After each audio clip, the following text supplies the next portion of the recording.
What's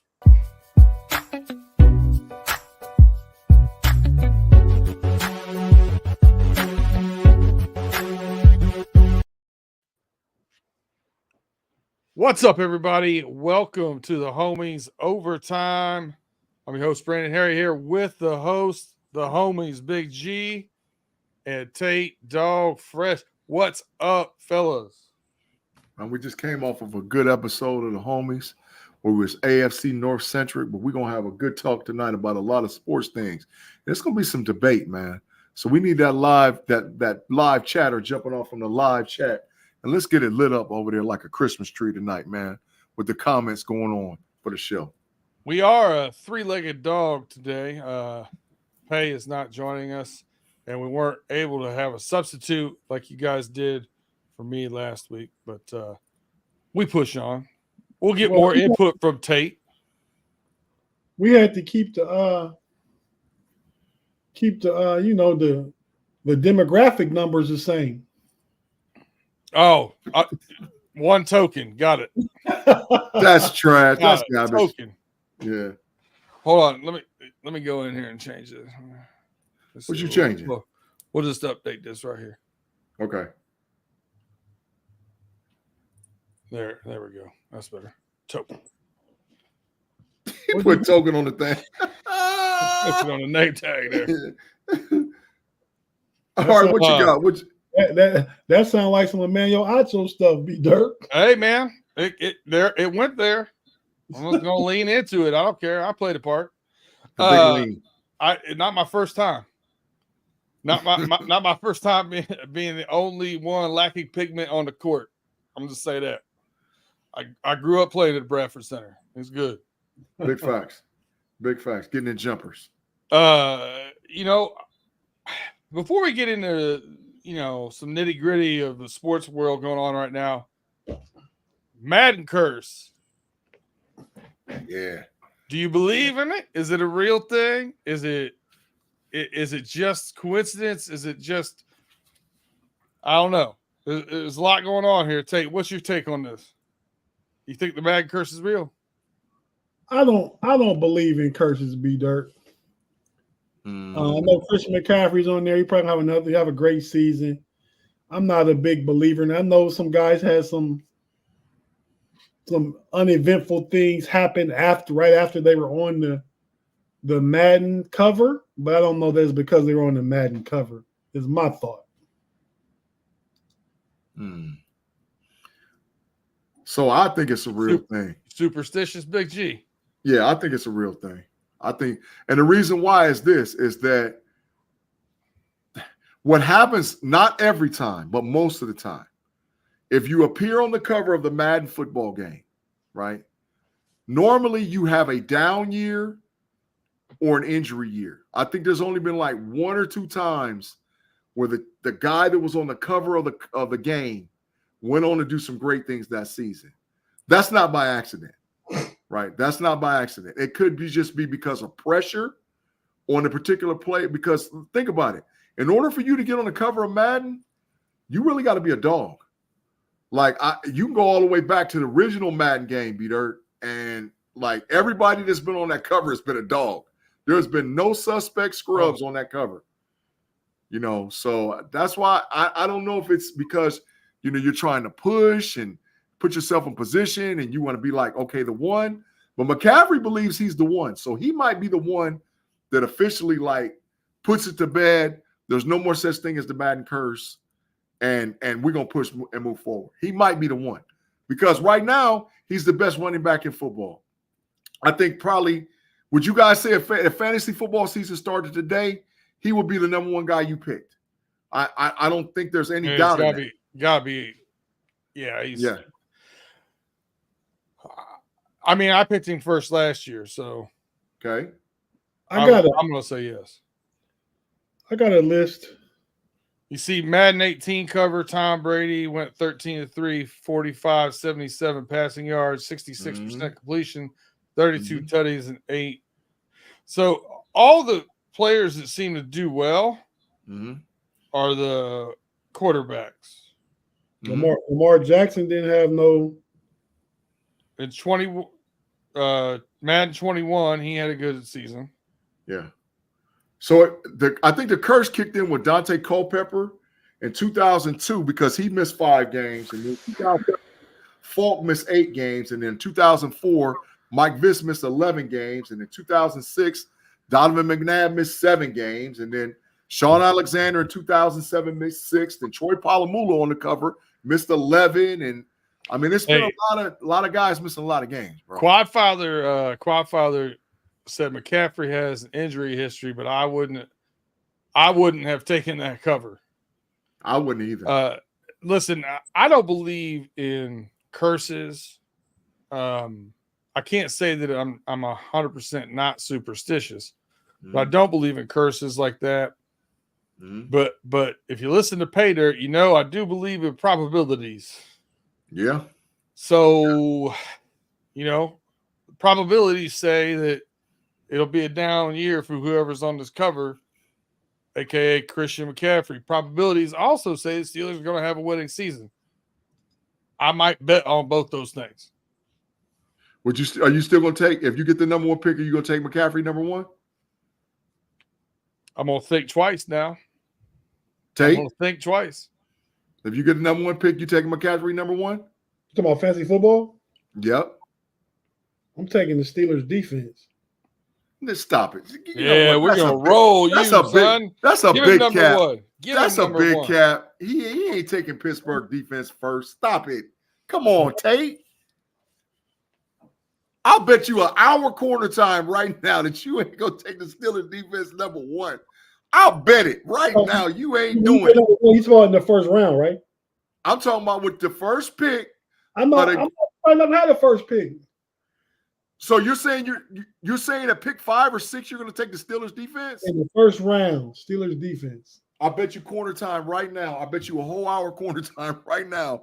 You are not going to take the Pittsburgh Steelers defense with the first overall pick. I might do this. Make you take corner time, man. Know what? I can rebound.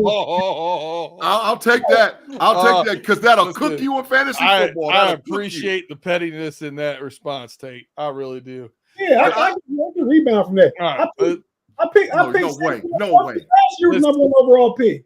Let's get off the fantasy football subject. That's a subject for another day. Danny Littlejohn does have a question he wants to answer. He says, Big G, Beater, when are refs and umpires going to stop betting on games? Never.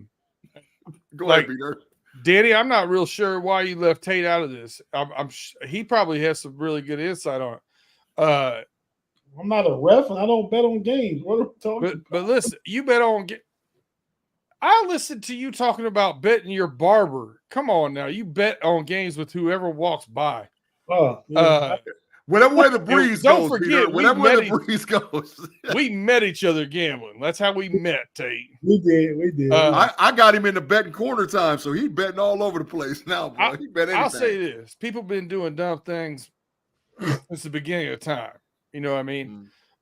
So I think people will continue to do dumb things. The fact that some of the stuff, so now that gambling's more a part of sports than it ever has been, with being able to gamble at some stadiums now and so on and so forth, all the sponsorships that gambling sites have. Shout out to DraftKings if you ever want to sponsor us. Big facts. I will say they're doing the right thing though. They're catching people, and they're getting punished for it. And I think the punishments have been very harsh. What it'll have to continue that way. I'm not saying it's going to completely alleviate it, but I think it's going to definitely lower how much it's doing. And this is what I'm going to say. I said a lot about these things right here. Camera phones. You know, people think there's a lot of violence in the world today, blah, blah, blah, all these things, you know, fights, shootings, yada, yada, yada. But when you look at it comparatively to history, we've actually gone down in a lot of those numbers. But you know what we haven't gone down in? Actually seeing it. Yeah. We used to just hear about it. It's completely different than seeing the video. So I think what they're doing is bringing this more to light because there's more spotlight and resources going into it because of the gambling entities sponsoring things. I think they're bringing light to it and they're looking into it more and using their money in that. And I think they're now getting caught when people have probably been doing it since the beginning of time. Mm-hmm. I agree, but I don't think it's gonna. I don't think it's gonna stop anybody, B-Dirt. I just don't believe it's gonna stop anybody. People are gonna do what they do, but like you said, now there's a bigger risk and a bigger. I don't think it's ever going to be completely alleviated. Yeah, but I think it'll be less and less often. Mm-hmm. People are gonna do what they do. We got a question here for you, Big G, from Trevor Round. Big G is a Steelers fan. What's your favorite funny nickname for the AFC North teams? Them elves, dog. It's the Pittsburgh Steelers. That's what he's talking about. No, he's talking about nickname from us. Yeah, well, like you call the Cincinnati Bungles. No, I don't. See, I don't disrespect the Bengals. But I think that's what Trevor's saying. Trevor, correct me if I'm wrong.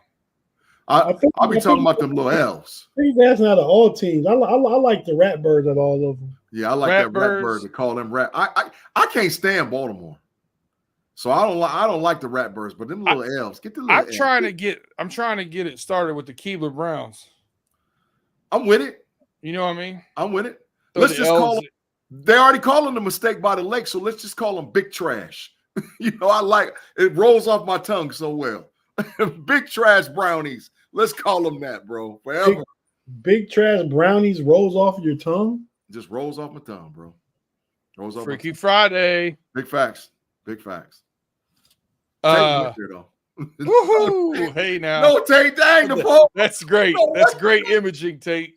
That's A+ imaging. No, listen. Oh my God. If you are listening to this on Spotify, thank you. We appreciate you. Subscribe, like, download, get all that notifications. But you gotta go check us out on YouTube sometime. He gave them Diddy pause. Wow, that was Diddy hilarious. Pause. So the NBA finals are still kind of going on. Yeah. 3-0. Yeah. I think Tate, have you been peeping on it a little bit? Have you been seeing what's going on? I got the score if you need it. What is it? What do you got? 40-25 Mavericks. They're up 15. They're up 15 with 7 minutes and 27 seconds left to go in the second. Well, I'm glad to see that they didn't roll over for belly pets. So right now, 3-0 on the Celtics. The Celtics have looked really good. Porzingis got one of the weirdest injuries I've ever heard of in my life. Yeah. But my question for you guys is, who are you giving credit to for this 3-0 lead? And who are you giving blame to for this 3-0 lead? And do you give any credit whatsoever to Mazzulla? Or do you still think he's just a kind of a weird dude coaching this team? G, I know you got a lot of opinions about it. I'll fire it over to you. So I give about 60 to 70% to Mazzulla, right? Mazzulla in my opinion, should have won Coach of the Year in the NBA. He should have. His adjustments that he's made all season and in the playoffs, and let's just be frank and honest, the Boston Celtics have had a historically great basketball team for this season. Historically, not just good overall, just for the season. Historically, like for history, right? And when coaches make adjustments based on what they see on film and make adjustments to what they see in the game. He found out quick, fast, in a hurry that the way he was going to be successful against the Dallas Mavericks was to hunt Luka Doncic on the defensive end. And so he was like, whatever one of you guys get it, and whatever one of y'all switch to Luka, drive to the basket, take him one-on-one, wear him out and wear him down. And that strategy has worked to perfection. Luka's not great, not even really good at defense when he's healthy, and he's obviously not healthy right now. So spot on with that one. Yep. Who do you give the blame to on the Mavericks right now for being down 3-0? Luka. Yeah? Luka. Because of the defense?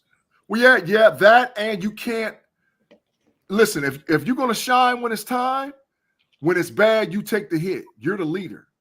But what Luka's not doing, and he's hurting his team, is not doing by hurting his team. He's complaining to the refs and all. Man, they should have threw Luka out that game on game 3. They should have threw him out. Yeah, because he was cussing at the refs, crazy, talking crazy to him. I'm like, bro, you didn't see, man, some of them fouls that Boston, I seen Jason Tatum get clobbered going to the basket. They didn't call no whistle. The refs swallowed it. So I was like, nah, bro. It's going both ways, man, with this, bro. The calls are the same. So if you're going to shine and be the leader, you need to take all the hits when it's going on. Why get the big pause for that, Tate? The ref swallowed him? The whistle, swallow the whistle. You said the ref swallowed him. you know what I really... You definitely get the big pause. I think it's easy to forget this, but this is what this finals has reminded me. Luka's 25. Yeah. It's easy to start thinking of him as a 28, 30-year-old player because of his play style, the fact that he's been a pro overseas and came here early. He's been in the league for 5 years. So it's easy to lose track of that. But he's 25. He has not seen the hardships of losing a conference final or an NBA final. And I think you're seeing some of that come to light. Tate, what's your take right now on the NBA finals? You got credit, blame. What do you think of Mazzulla? Can I just say this real quick? Ellie just hit a triple, knocked in a run. Cannellari came up, hit a 2-run home run. Reds up 5-1 against the first place Brewers. But as far as we're gonna get to baseball anyway, I should just wait. But it just happened. I'm so excited. Listen, Ellie's my favorite player. He's no Fred Astaire, folks. He will step on your toes when he's dancing with you. I'm just telling you. Hey, man. I think this is one of the very few times, man, outside of the referee swallowing the whistle. I guess because he blows. You need to hit the Diddy pause with that one, buddy. You need to hit the pause with that one. Come on, man. No, everything Big G. Are we live? Is this thing on? Everything Big G said was spot on, man. I mean, Joel Mazzulla does deserve probably more credit than that. Joel Mazzulla's a good coach. He had him with a great record last year. Yeah. He got upset in, I believe, the second round last year. Yeah. By the Miami Heat, but he got him right back this year with like 64 wins. Yeah. Best record in the NBA. Yeah. So, you know, he picked up right where Ime Udoka left off. Yeah. You know, he didn't miss a beat. So I think we got to give Mazzulla credit for just being a good coach of a good team. His adjustments and I said that. Big G, you know, presently refraining from adultery jokes. Go ahead, keep going. Big G, you listen to. I mean, yeah, I guess I didn't inundate it, but I did send a little excerpt from a podcast talking about the Cavs that I sent the mod. Yeah. What they said about how Boston would do Dallas. And that's what we tried to tell him on the know-it-alls. He don't want to listen because he's big bias. No, listen. He didn't say it with his chest. I listened to the know-it-alls.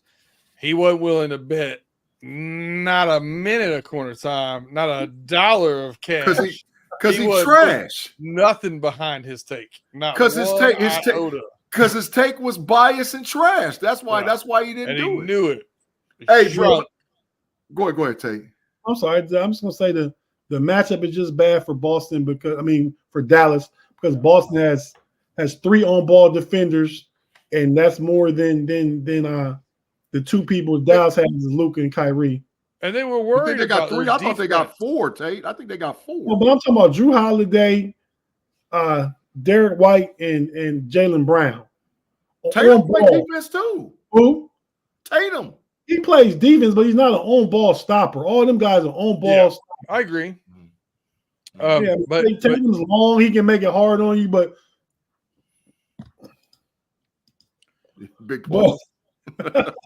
The general the general consensus from a lot of people in the media was that by getting rid of Marcus Smart, they were getting rid of heart, and they were getting rid of toughness, and they were getting rid of defense. Their defense got better. It did. I don't know. Maybe toughness maybe didn't get better, but they're more intelligent as a basketball team now. Yeah. For sure. I mean, I don't. It's just perception because Marcus Smart is one of those rah guys, and Drew Holiday is not. Yeah. He's just as tough on the court. He's better offensive player. Yeah. He will take the biggest guy down and get a body and go get a basket on the block. And he does whatever is needed for him on that day. That's what I like about him. Craig Werlow had a comment here, said Luka was acting like a soccer player when getting touched. Embarrassing. Yeah, that's a pretty good take. But he pushes off every time too. He chicken wings, man, every time, man. And so Claude Bishop signing. What's up, Claude? What's cracking, bro? What's Claude? Claude? You didn't know this, but you got a get out of jail free card today. So G said no Matrix for Claude today. I told you. Hit the facts. And he hit the facts. It's the same thing he did the other day. He came creeping in the tail end of the show and didn't say nothing. Then we saw he was there. Like, damn, Claude didn't say nothing. They get matrified this week. Well, he just said everything we said was big facts. So he's even making sure he's trying to Katie bar the door. He ain't trying to see no parts of that matrix, bro. He ain't trying to see no parts of it. Claude is driving. Yeah, that's what he said. Thanks for tuning in, my friend. Yeah, thanks for listening, Claude. Before we swing back to the NFL, I think we've probably is the reason though that he's the fault. He's the blame for Dallas. Oh, can I ask this about the series too? Do you? And it's just me. I think that the Oklahoma City Thunder set the blueprint for Boston to beat Dallas because their teams are very similar. I think that Lou Dort is like Drew Holiday.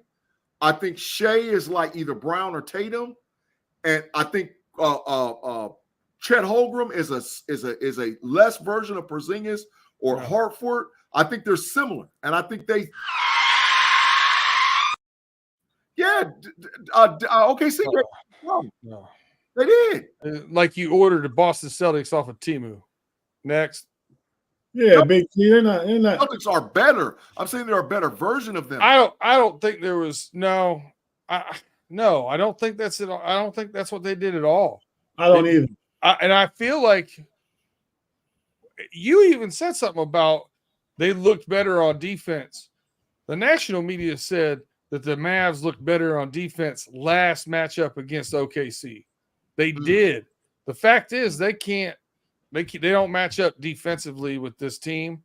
They were searching out Luka and pick and roll stuff, and it just wasn't.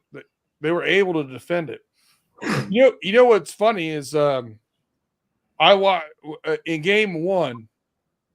They sought Luka out on a pick and roll with Jaylen Brown. And if you watch, Jaylen Brown doesn't go into that pick and roll very often anymore. Because as soon as he did, Luka jumped his right hand, past him, forced him to go left. And if you watch the Celtics and you know Jaylen Brown, not real great with his left hand. And I thought it was very smart. But they made the adjustment immediately to your point with Mazzulla. Mazzulla's a weird cat, but I think he's turning out to be a pretty good in-game coach, making adjustments. Yes, probably the best in the league. Well, you're going a little too far again, man. He might be the best coach in the NBA. Who's better? Nobody's better than Spo. Stop it. Nobody. Stop it. No way. Okay. That's biased. So before we get into this argument, we're going to take a quick break because we're going to come back and talk about some more NFL football. If you're tuning in right now, I don't know where those algorithms are. That's Big G's part of the show here. But go ahead, hit that thumbs up, like, subscribe, share, tell a friend to tell a friend. Get out there. Hit that share button. We'll be right back after a word from our sponsors.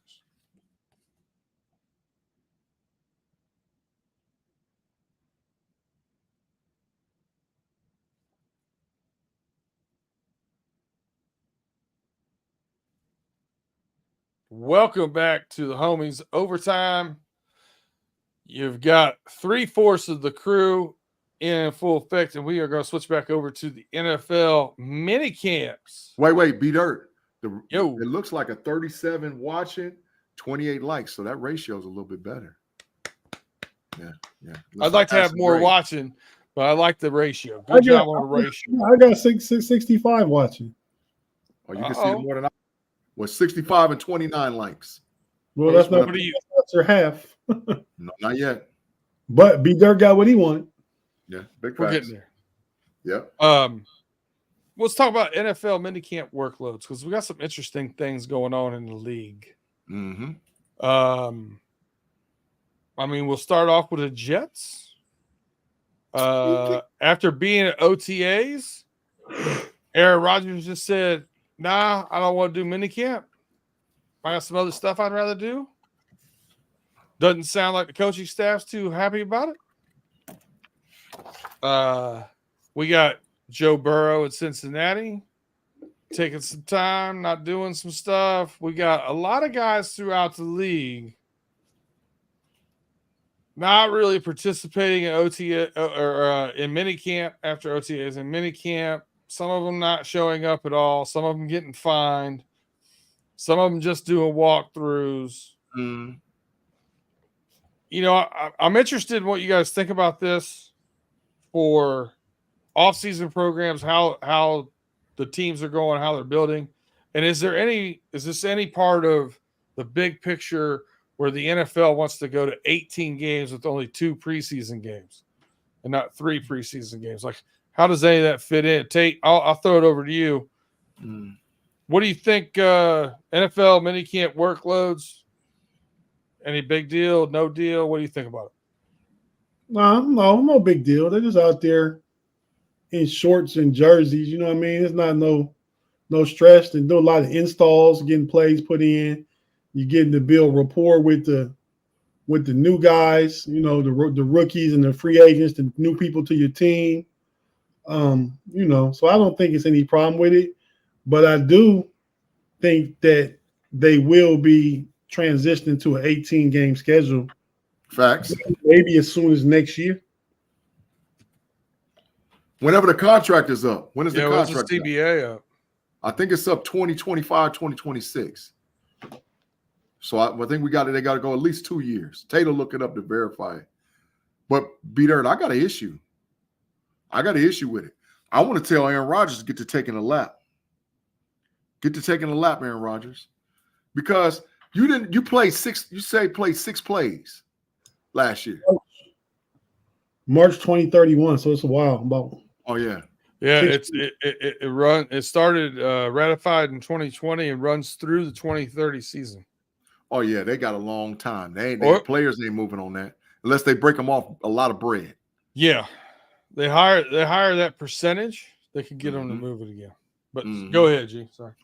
Yeah, but I got an issue with Aaron Rodgers, man. He only played 6 plays last year, bro. You need to be there for your team. I don't care how good of a wily old veteran you are.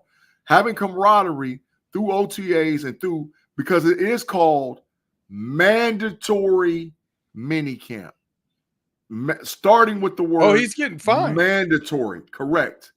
Now, your pockets might be deep. You might be able to handle it, but it's still mandatory. And I think that when guys, I just can't tell you the last time a player who was at a pivotal position like a quarterback held out, and in the upcoming season, they had a great season. I can't tell you the last time. Now, I've seen players at running back, wide receiver, linebacker, cornerback. I've seen that. Defensive lineman. But a quarterback holding out? Come on, bro. Come on, taking fines. What type of message as a leader are you sending to your team? And now, Joe Burrow's different because Joe Burrow's been there. He might not have participated, but he's there. He's in Cincinnati. He's there. Right. He set out for 2 days.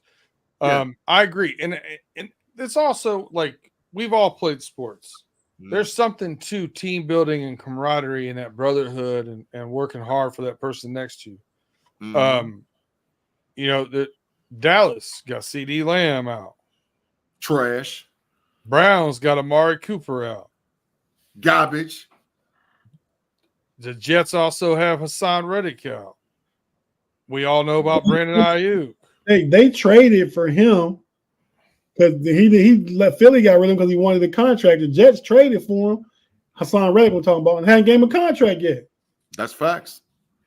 That's facts, Tate. That's big. Now, on the other foot here, down in Miami, Tua doesn't have a contract extension whatsoever. He's on his last year. He participating. He's there. Yeah, and I think it's important for those guys. The quarterback's the one that I think I have the most problem with. Some of the other guys, I don't care. Yeah, but Burrow there, like I said, he might have set out for this and that. And that could have been precautionary. He was know. there though. He was at practice. He just it was workload management basically. Yeah, I'm with that. But not to show up and you often. I don't know where he at. He probably sitting in some tunnel somewhere eating shrooms, trying to get his mind right and get some hallucinations because that's what he do. But you done bailed on your team, bro, and I don't think that's going to work. You're not bigger than the New York Football Jets, Aaron Rodgers, and I hope you're listening. You ain't better than the New York Football. You're not bigger than the New York Football Jets. You're not. That is an organization, a 32-team, one of the 32 teams in the NFL organization. You're not bigger than them. You need to show up for your teammates. What do you think about the NFL trying to go to 18 games? I don't think it's a matter of if. I think it's just a matter of when. Rather they interject it into the CBA and start a new CBA. Bro, 2025 would be a good time to do that. Right, bro. College football, you can play up to 17 in college football now. You play a 13 game regular season, and you might have to win 4 playoff games to get the chip. That's 17. If the college boys is playing 17, what you think the NFL going to do? And you know what else college is doing? College is no longer regional. Facts. They're going coast to coast to play each other. Yeah, Oregon, Ohio State, USC going to have to go to Rutgers eventually. Don't Michigan got to go out west this year against UCLA or something like that? Seattle. Yeah, they're going up October to Washington. 5th, yeah. I'll be there. Yeah, that they go, you got to pack the bags and travel, bro. So, that's Quad Father said if Aaron Rodgers in the cave, he's not listening, Big G. I got to agree with him. I think he's going out the cave. We probably sound like Charlie Brown's teacher. Mm-hmm. Oh, of course he's not going to listen to me because he's Aaron Rodgers. But the truth of the matter, the facts is he's not better or bigger than the New York Football Jets. Stop it. You haven't done anything for that organization. Zero. Not one thing. You carried a flag out game 1 and got hurt. You've done nothing for the Jets. But they let them come and hijack the organization. And hijack, yeah. Most elite quarterbacks get to do that unless it's just not in them to be that kind of a diva quarterback. Big Ben did that to some extent. Well, I also think desperation and culture has something to do with that too, because if you look at 2 years ago, Rusty goes to the Broncos and they give him his own office at the building. They give him his own, he gets to do his whole thing by himself. Mm-hmm. He comes to Pittsburgh. He don't do that. Because he was humble. He got humbled. Well, not only that, but I just feel like there's a different culture and there's no desperation in the Pittsburgh Steelers organization whatsoever. He couldn't come to Pittsburgh and ask for that. No. I mean, Ben got Ben's day, which he got Wednesdays off as he got older, but that was about the extent. They wasn't informing him. Again, that's workload management too. Facts. Yeah. I agree. That's big facts. Switch back to the NBA real quick, and we're gonna pivot off of this, but we lost a legend this past week, so I want to make sure that's noted. Rest in peace to the logo, Jerry West, West Virginia's finest. Yeah. I've been listening to some things and some tributes to him or whatever. Back in the 90s, he had a pretty good week as an executive when he traded absolutely nothing. Basically, a pack of Skittles for Kobe Bryant, and in the Pick same number 13. Pick 13. He traded Vlade Divac. Vlade Divac At the end of his career. Yeah, in that summer, he got Shaq in free agency in Orlando. It was the same week. Yeah. That's got to be number Shaq. one all time. That's got to be number one all time. Y'all can say what you want to as far as finagling a draft and getting a free agent. That has got to be the best move that was ever made. You put that over the big three in Miami? Absolutely. Okay. Absolutely. They three-peated. And number two, the number two there is definitely better. Chris Bosh is a great player, but he's not Shaq or Kobe. Facts. Yeah. And I also think he's the architect of 3 dynasties. The Facts. The Magic Kareem Lakers. Facts. The Shaq Kobe Lakers. Facts. And he was a major consultant for the Golden State Warriors dynasty. Facts. Yeah, that's Big true. Facts. Big facts. Hey, but I got to ask a question. Is Jerry West a top 25 player? Definitely. Oh, Tate. Definitely. We don't list he's outside the top 10, but he's definitely in the top 20. Tate. Top 25? Are you sure? I'm positive. I don't know, bro. How about this? Can we settle on this? He's somewhere between 20 and 30. Yeah, I'll say that. 14-time All-Star, 10 All-NBA, 2 second-team All-NBA, 4 All-Defensive Team, scoring champion 1970, assist leader. Yeah, dude was NBA Finals MVP. Look at his resume. But Tate, we know the top 10, right? But when you start talking about 11 down, he had 25,000 points. I know that, man. But Tate, 11 through about 20 is a rough ride. Let me say this, Big G. 27 points per game. Yeah. Almost 6 rebounds, 5.8 rebounds. So yeah. Say 27, 6, and 7. Okay. That's it. And all the accolades on his resume. Yeah, but do you add in championships and winnings because he didn't win a lot? He win a lot. Everybody can't win.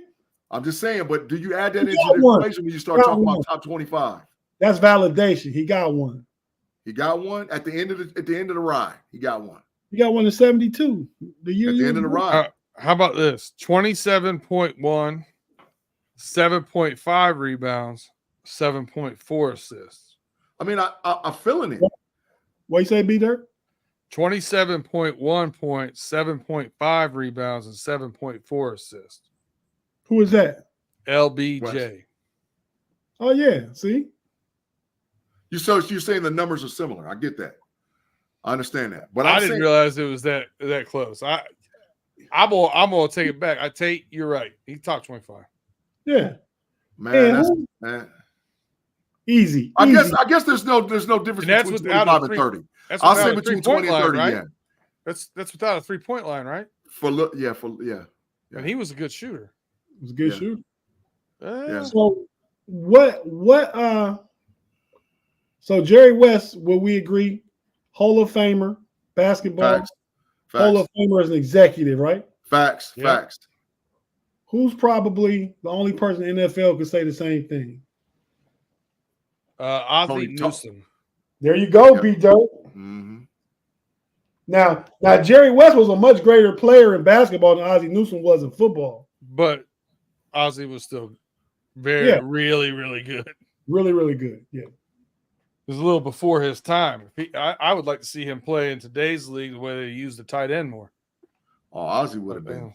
If Ozzie would have played in the last 10, 15 years, Ozzie would be numero uno. So he'd be numero uno.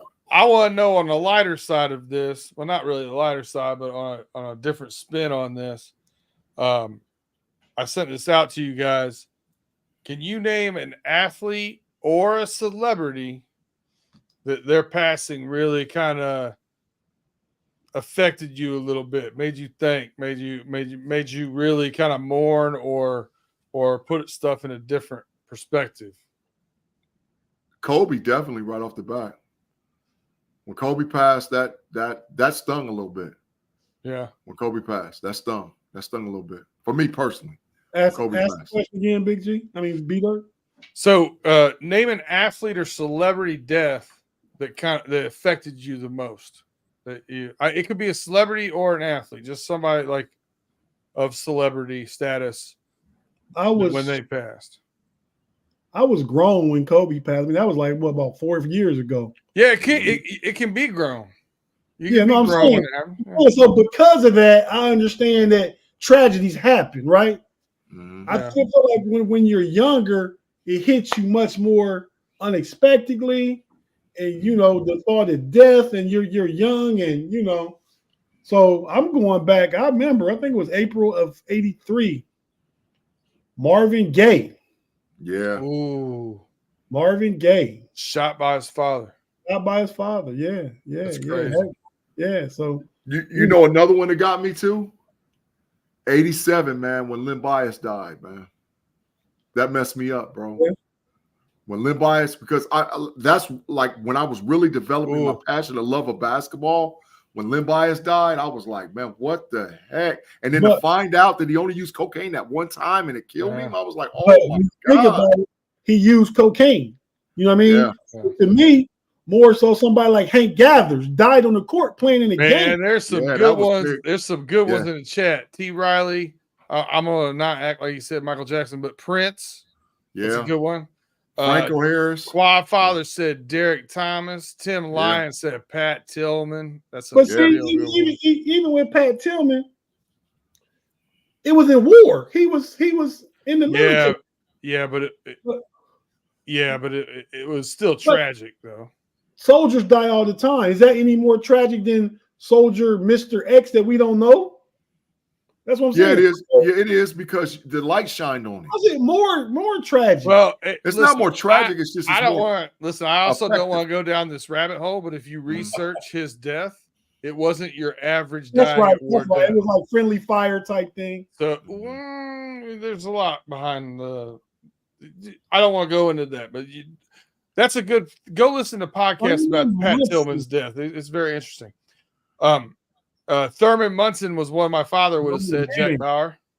John Lennon. That's a good one. John Lennon.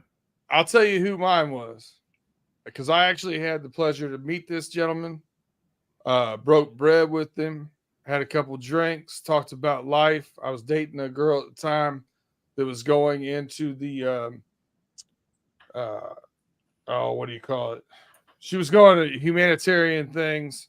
And going overseas to help Peace Corps. Yeah, she was joining the Peace Corps. I was trying to figure out where to go to have the biggest impact, but still be safe as a woman there. Mm-hmm. And Anthony Bourdain was nothing but a sweet, kind man. And I'll never forget the evening we got to spend with him. It was one of those things we had like backstage passes for a meet and greet, got to talk to him, and he, based upon what she was getting ready to do, invited us out with him and sat and talked to him. And it was just really cool to talk with him about those kind of things. And then you look at his history with addiction and getting past that, and then having issues with women and just having bad taste for the most part, and spiraling out of effect and then taking his own life, man. It's just sad, and it really kind of that one stuck. Mm-hmm. That one stuck. Craig said Bruce Lee too, by the way. Craig said Bruce Lee's a great one. Payne Stewart's a good one. Yeah. Willie Stargell died on opening day. How Bruce Lee died? Roberto Clemente. He had a I think either Bruce Lee had a brain aneurysm. It was something to do with his head. And he was on a set of filming The Game of Death, and he had to get rushed to the hospital, and he died at the hospital. His son died on set too. Mm-hmm. Brandon. Yep. Mm-hmm. All right, we'll take a quick break before we come back, and find out whose MLB teams are posers or who are competitors. Big G will like this segment. But we'll hear from our sponsors real quick, and we'll be right back here in just a few seconds.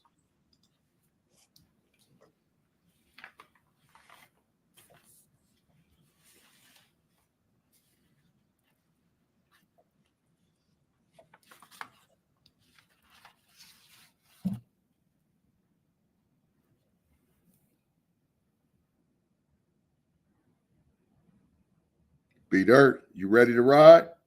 Ready to ride. Hit those thumbs up. Hit those likes. Make sure you get those algorithms up. Before we get into our baseball things, I do want to go over some things. Just throwing out some numbers from the WNBA. It's been a very polarizing subject of late. Facts. We have gotten into it a little bit, but nothing like what I've seen out there. But I did poll some things here. So just looking at their rankings, and this was last week, 6/10.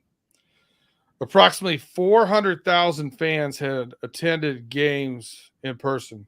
That's what do they say? 94% capacity on their actual attendance. That's 17% up from last year. More than half of their games were sellouts, making it 156% increase from last year. The average viewership on ABC, ESPN, ESPN2 at CBS is 1.32 million viewers, which triples last year's average of 462,000. Cash cow? Yeah, it's working to perfection. That's the definition. That's the definition. Hey, get out of the red, get into black. That's what you do. When something's hot, you run it in the ground. And that's the definition of a cash cow. So, yes, absolutely. Still projected in the red, by the way. Still projected in the red. But when they show those things, they're still last year's numbers as far as negotiating your contract for your deal. There's no new deal in effect. New deal makes those new. I really think, yes, it is a lot with the Caitlin Clark effect, but I also think the competition and how other players are coming at her and other players are being in social media more. I think Angel Reese is starting to get a lot more publicity. I think some of the great players are. Tate, take it away. You said at the beginning, you started out saying it's become a lot polarizing. Is that the word you use? Polarizing as far as debating Caitlin Clark and the WNBA takes.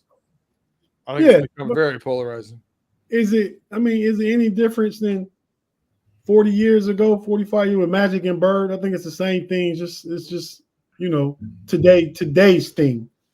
One. Two, I think what's happening is it's obviously the Caitlin Clark effect. Facts. But because more games are televised now, more people want to see these terrific women athletes are going out there playing the game with passion like they've always played it. We just weren't seeing it. Big facts. That little elbow to Angel Reese and the throwdown at Caitlin Clark, that stuff's been happening. And it just happened. It's been happening. That's basketball, right? So, and I also think that these women are, because of the exposure they're getting now, you're starting to see their personalities. You got some female goons. You got some Dennis Rodmans who, get up in your face and it's just like hockey teams have goons. These female teams have players sent out there to just antagonize star players on the other side. So it's setting up just like the male game. We're just seeing it now. We're watching it more, and we're actually enjoying it. It's been great to watch. I know. I watched the Seattle Storm and the Chicago Sky. I think that's who's played the other day on T. And I watched the whole game. I watched the whole game. I need to find the Ion channel on my TV. This weekend's got some good ones out there too. Aces, Mercury, a bunch of good teams and good players coming. But I want to run some other stats by you. And Big G, you may have seen these, may not have. 16.8 points per game versus 16.3. I know exactly what you're talking about. 5 you can stop right there. Go ahead, but I know what you're talking about. 6.3 assists versus 1.1. 1.5 steals versus 0.6. 5.3 rebounds versus 4.5. 0.9 blocks versus 0.1. Field goal percentage 373 versus 370. 3-point percentage 327 versus 360. Free throws 89.3 versus 84.6. And the E field goal, the overall rating based upon putting the 3-pointers and giving them a curve values 0.481 versus 0.474. The first young lady on there is Caitlin Clark. And the second is the GOAT in her rookie year, Diana Taurasi. Yeah, Taurasi. Yeah, facts. It is. I knew when you said the first stats, I knew who it was. So, I don't know what the expectation was for Caitlin Clark coming in. I didn't expect her to average 30 points a game. I think she's doing pretty close to what I thought. She definitely needs to clean up the turnovers. God, she leads the league. She's almost 6 a game. The speed. She's used to making those fancy passes and long bounce passes and stuff. And the speed of the game and the anticipation and intelligence of the game is caught up to her doing that. She needs to make that adjustment. To quote you, Big G, quick, fast, and in a hurry. Or she's going to be. Tate, you don't think Diana Taurasi's the GOAT? Or she's going to be of the WNBA. Who said that? Pay. Nah, Lisa Leslie. No. I mean, Diana Taurasi going to her 6th Olympics. She's been doing this like LeBron. Just the longevity alone, you got to put respect on her name. She's Mount Rushmore. But Lisa Leslie. As a player, skill for skill, because Diana Taurasi is a smaller guard, but she's a beast. I'm going Candace Parker. Candace Parker was a dog too. That's what I'm saying. She was a dog too. That's a Mount Rushmore. There's three. There's 3 in Mount Rushmore. Has Tamika Catchings 2. Yeah, I'll put behind Taurasi. Cynthia Cooper 3. Nah. WNBA. Yeah, nah. Maya Moore 4. She was. Cheryl Swoops was too. Who was one? Diana Taurasi. Okay, yeah. Where's Candace Parker? She's not there yet. Oh man, she got to be there. Leslie got to be there too. That must be an old list. Yeah, Leslie got to be there. Lisa Leslie, man. Wait, hold on. They some dogs. 2021? Yeah, that's 3 years ago. Yeah, Candace Parker done won 2 titles and retired since then. Yeah, Lisa Leslie, Candace. If I had a Mount Rushmore, it's Candace Parker, Lisa Leslie, Diana Taurasi. Here's one after last season. And Shamika Holslaw. That's my 4. Holslaw wasn't like that in the WNBA though. She was in college. So Betway Insider has Diana Taurasi 1, Lisa Leslie 2. But has Elena Deladon 3. I would never put 3. Never. Has Stewie at 4. Maya Moore at 5. Maya Moore was a dog. Lauren Jackson at 6. Lauren Jackson was a dog. 7. Yeah. That sounds more right for Tamika Catchings. It's around 6, 7. Sylvia Fowles is 8. Cheryl Swoops at 9. Sue Bird at 10. You know about to crack that top 10 real quick, fast and hurry? Caitlin Clark? No, Aja Wilson. But I've looked at 4. Aja's a dog. I've looked at 4 Maybe lists. Minor too. Every single one of them has Diana Taurasi at 1. So Yeah, I'm she's interested. I'm interested to hear what Pay thinks number 1 would be then. Pay Brown bagging right now. He might have been misunderstood the question. He might have. Misunderstood the question. Pay, put down them lemon peppers. Yeah.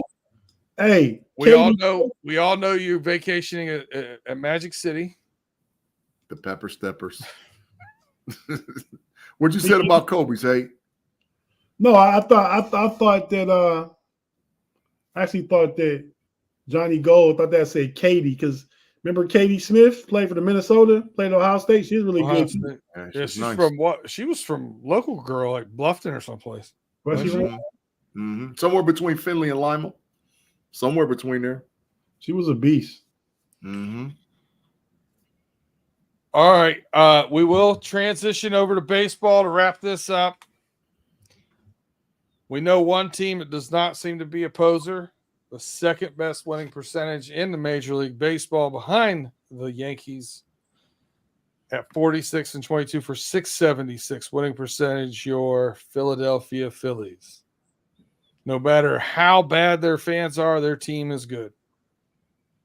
Listen, man, I'm upset a little bit at them Phillies, bro. They better get it together, man. I'm going to have to make me a trip over there. I'm going to have to go east about 6.5 hours and do some shaking. You don't drop 2 games to the trash Boston Red Sox, man. That's garbage. You don't do that. Now, I understand we got injuries. I get it. Our catchers got put on IR. I understand it's part of baseball, and I know it's the longevity of the season. But, bro, we listen.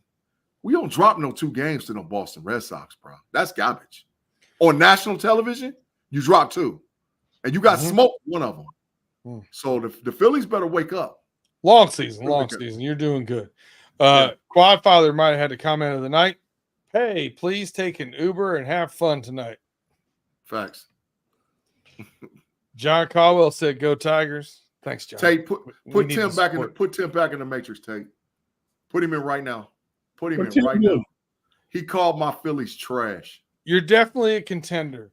My question is, how do you feel about your team's pitching when you get into the postseason? You feel good? Yeah.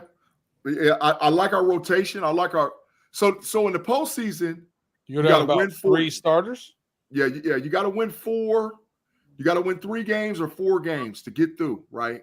And then you got to have at least 1 or 2 of those guys who are the 4th or 5th guy that's got to be able to be serviceable to get you a win, right? But what's even more, in my opinion, what's even more is the relief pitching scenario. And the Phillies have held most teams under 3 runs.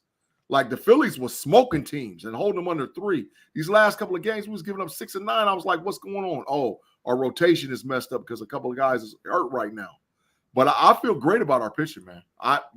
Now will we might make a move? Maybe. But I feel great about our pitching. I think we're top 3 in the league as far as pitching is concerned. Top 3. And we got the Cy Young winner. So, that's all I'm saying. I think he got his dub tonight. I got to go look to see if he got his dub. Going into tonight, we had 2 teams out of our beloved teams that were 33-35. Mm-hmm. I'm going to tell you right now, I think the Detroit Tigers are posers. That could be I also picked them to be posers. Hopefully they can get to 500, but they've got 4 guys hitting over 200 right now that was in their starting lineup. Mm-hmm. And one of them just got assigned to AAA Toledo. The Mud Hens? So that ain't good. Yeah, he went to the Mud Hens. Riley Green, I like his comeback. He was struggling with his batting average. He's only hitting 245 right now. Got 12 home runs, though. But the story of the Tigers, if you want to point to anything, Tariq Skubal, left-handed pitcher, 27-year-old. I hope we hold on to him. He's 8-1 with a 1.92 ERA, 96 Ks, 5th in the league, a whip of .89, which is 2nd in the league, 3rd in the ERA, tied for 4th with record. I mean, guy's having a year, but he's wasted. B-Dirt, we 3-3 in the 11th, man, on a rain delay against the Baltimore Orioles, dog. This is the stuff I be talking about, dog. This is the stuff I be talking Orioles about. aren't bad. But the Reds are getting hot and coming back up and have hit that same 485 mark. Tate, you still bullish on your Reds to turn this around? Yeah, man, they're going to turn it around. We was, like you said, we 33 and 35. We were 20 and 30 at one point. That means we're 13 and 5 out the last 18 games. Oh, we're playing an important game right now against the Brewers. We're up 6-3 going into the stretch right now. We got our third baseman coming back. What's his name? Marte. Noel Marte. The third baseman's been suspended all year. PEDs. He didn't know he took them though. He didn't know how it got in his body, but he's coming back. That's cap. That's full cap. That's full cap. We got TJ Frito back in the past 3 weeks. I think he's got 4 home runs already. Leadoff hitter, puts bunts down, just gives us some juice. We're still missing our first baseman in Carson Strand. He had a bone broke in his hand. He might be out another couple of weeks. We just got a word on him yesterday. We thought he'd be back before June is up. Might be like more the beginning of July. So we got a lot of good players coming back to put some juice in that lineup. And our pitching's been good this year, man. Our pitching overall has been good. So the bullpens gave away a couple games, but yeah, I mean, Hunter Green's pitching right now. I believe he went 6 1/3, held them to 2 runs. The Brewers before he went out. Nick Lodolo was hurt last year most of the years. Beast, left-handed, puts you in mind of a Randy Johnson type. Not quite that tall, but he about 6'6". I think Randy Johnson's like 6'9", wasn't he? Yeah, 6'10", I think. Yeah. So he's that type of left-hander with heat. Abbott is more of a tactician on the mound. We got great starting pitching, man. We just got to – the bats went cold for a long time back in May, most of May. And that's when we lost like 13 out of 6. As many as we won just now out of 18. I think we might have lost about the same amount out of 18, which is how we get back up around the 500 mark. So, yeah, I mean, I'm looking forward. I'm not even worried because our division allows for that. Nobody's running away with it. I mean, the Brewers have got 40 wins. We got 33 wins. You know what I mean? Listen, since we are our chat fam is very Pittsburgh heavy here, so I'm gonna give a couple shout outs. Dennis Pavlak, Quad Father says Skinas is him. He is. He is. Thomas 80 said Skinas is unreal, but the Pirates won't pay him and he will go elsewhere. It'll be interesting what they get for him when they come on to Philadelphia, dog. Come on to Philadelphia. We'll take you. But man, that guy's a lot of fun. He's got the best mustache in the major leagues. Yeah, he'll fit right in. He'll fit right in. He's got a heck of a fastball. He's a burner. Him and Ohtani in that battle last week was amazing. Yeah, it was. He struck him out, throwing 103, and then the next at bat, he gives up a home run to Ohtani and smiles like a little kid. I thought it was great. I like his infectiousness, and I want to give a shout out to the Pirates for being tied at a .471 winning percentage with our absentees team. The Mr. big trash and the Chicago Cubs, .471. Tate, I know that you've been watching the Cubs recently because you've been cashing some checks from Mr. Pay. Yeah, has he been paying you, or that's kind of ironic? His name Pay. He has been paying. Okay. Anything you want to say about his team and how they went from first to last here in the division? They kind of took a bad turnaround in the month of May, the same time we did. You know, they just didn't fall as far because they were up higher when they started to fall, as far as winning percentage in games won. But yeah, we've beat them 4 out of 6 this year already. 3 out of 4 1 series, 2 out of 3. So that's five out of seven. 5 out of 7 we beat them this year. We own the season series against the Phillies. We swept the Dodgers. We played well against all the good teams. Yeah. We got the season series from the Phillies. Don't say nothing. I already know. I know. we only played. We played 2 games. Nah, we played 7. Played all our games for the year against y'all. You know that. So y'all won 4-3. Yeah. Yeah. Okay. Against the best team in baseball. Nice. Yeah.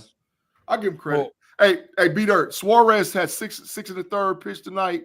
1 run, 1 hit. If they get the dub, he'll get the win. Yeah. Well, we appreciate you guys rocking with us as always. Chat fam, you guys have been lighting it up over there. We appreciate you. Update on the basketball game. Dallas is up 75-42. They beating the brake shoes off of the Boston Celtics tonight. They go Boston playing with their food again, man. They always do. You know what? I think Boston wanted to win it at the crib, though, dog. Gentlemen's that's what I think they want to get that banner at the crib, man. I really do believe that. They want that banner at the crib. Man, you get that banner whenever you can. You don't get team no life, no chances if you don't have to. Hey, I'd like just to say real quick before we go, and he's been on the know-it-alls, hasn't been on here, but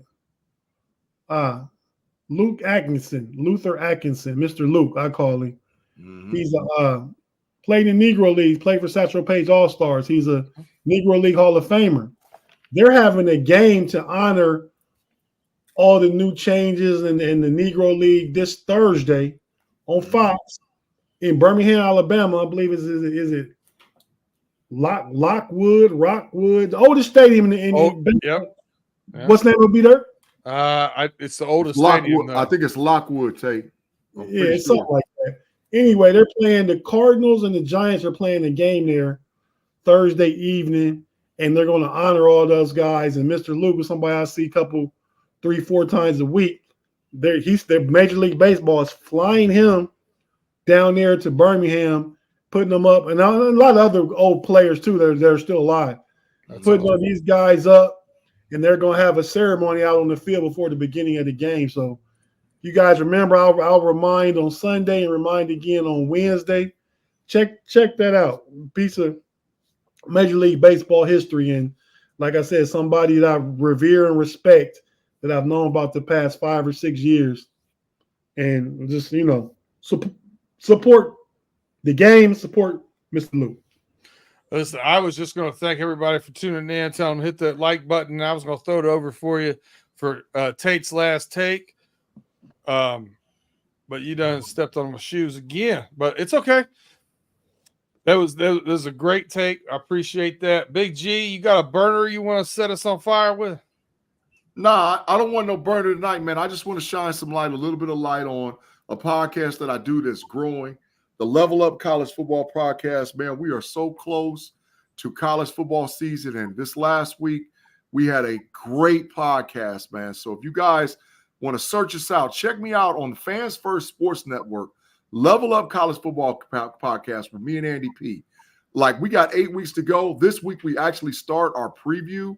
Even some of the things, listen, me and Andy P said on the show on Monday, there would just be a matter of time before logos, because they've already said that they can announce that it's fair now. You can put logos on the jerseys and on the fields before the games, like before this bowl season games. Why did the Big 12 just today, the Big 12 are in negotiation with Allstate to have all of their jerseys for every team in the Big 12, and all of their stadiums have the Allstate logo on the field.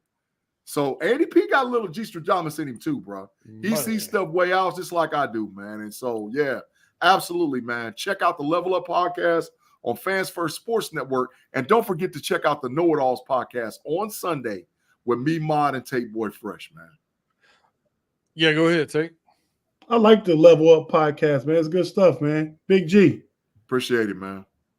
Big G, do you still do the That's Rather Cavalier podcast? It's been a minute. About 3-4 weeks. It's been a minute. When the Cavs went out, man, I was sort of hurt by that, man. So I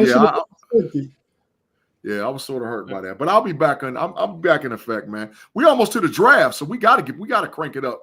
with the Cavs. Big G with podcasts. He's like that old Richard Pryor skit he did. He said, "Name a gang. I was in all of them." Big facts. Big G in all the podcasts. Big G all around now. I remember when we first started. Hey, Afton showed up right at the end. What you said, Tate? I said, I remember when we first started. That's why I had B Dirt and Pay. I tried to have you in at the beginning. You wanted to sit out about 8 months before you decided to come along. Now you everywhere. I'm everywhere. I'm all in the streets, baby. I'm all in the streets. I had to let them know I'm in the streets. After was out celebrating with her dad, there's a lot of Happy Father's Days going on out there. Happy Father's Day to everybody. Definitely. If I could give one suggestion to anybody out there, I know a lot of times we quabble and bicker with family and friends and stuff like that. Life's too short, man. Facts. If you're in a squabble with your father, bury that hatchet this weekend. Kill it. Just feel it about it. Real quick, I don't know, because sometimes we're so disjointed and organized with the know-it-alls. We're supposed to have a Father's Day special. We're supposed to have Coach Q, Quincy Simpson, one of the best high school basketball coaches in Ohio. His son, Xavier Simpson, played at Michigan, plays in the NBA for the Memphis Grizzlies. Have that father-son duo on our show. And also Tyler Guyton, first-round draft pick this year in Dallas Cowboys, and his dad, Al, supposed to be on our show. We confirmed a week ago, 2 weeks ago, but we haven't reconfirmed, and the show is Sunday, so I don't know what's going to happen.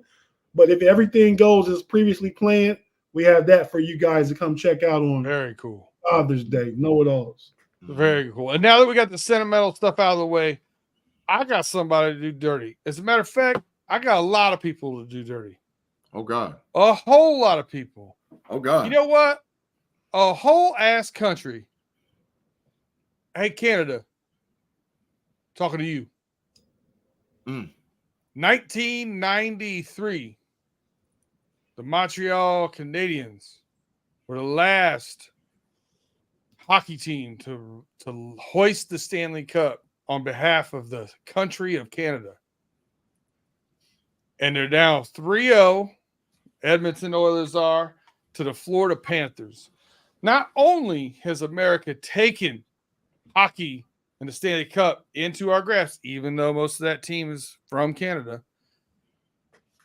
they've got to hate the fact that Stanley Cup has been living in Florida.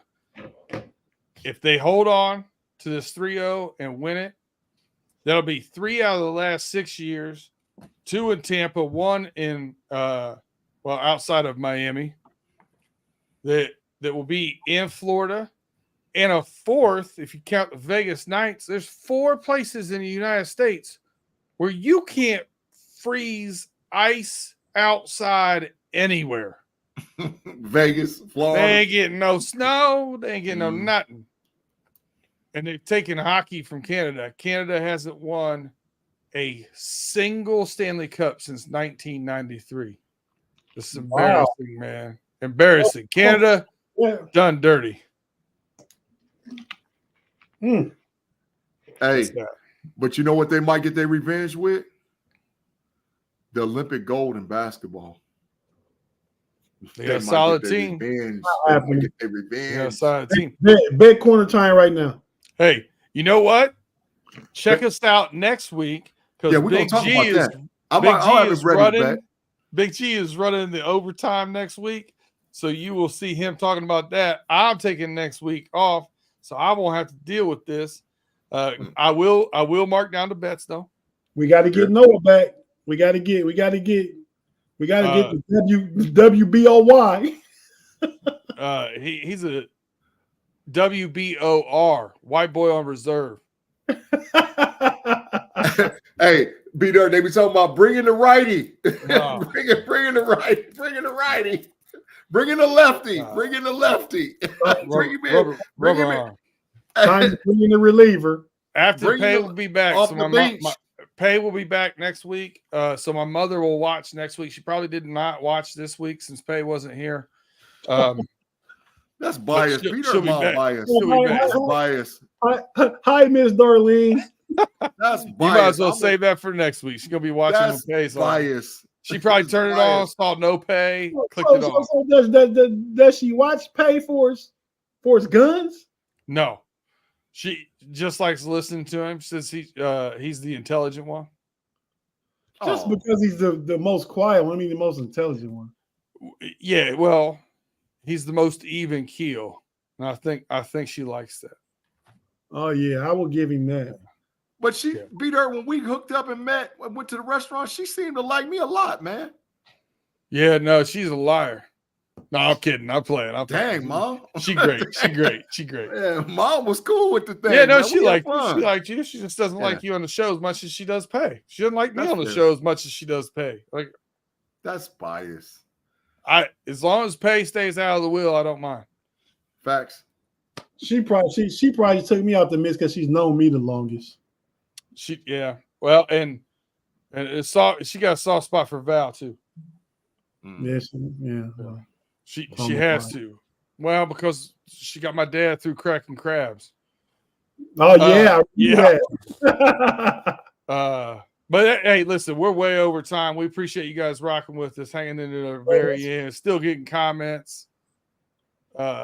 Without Pay, it's like watching a Shelby GT 500 drag racing on 3 wheels. That's bias, John. That's bias. John That's Edberg. Big bias. Hold on a second. Matrix, Tate. John Edberg, I need you to email me at the number 4 homies merch, homies with an S, not a Z, 4 homies merch at gmail.com. I got something coming your way, John. I haven't laughed that hard in a while. We appreciate all you guys rocking with us. Tate, I'm going to let you do the honors and take us home. Hey, man, like always. And we're good cause. Brett Favre stole money from the state of Mississippi and lots of poor people, man. Poorest state in the union. Yeah. So, you know, that if you don't know why we say that every week, he kind of just skated by with no repercussions. That's what I'm looking for. Thanks, B-Dirt. See, if Pay was here, he'd have got it quicker than you. I'm inundated with words. And yeah, so we always say at every show, arrest Brett Favre. And we out.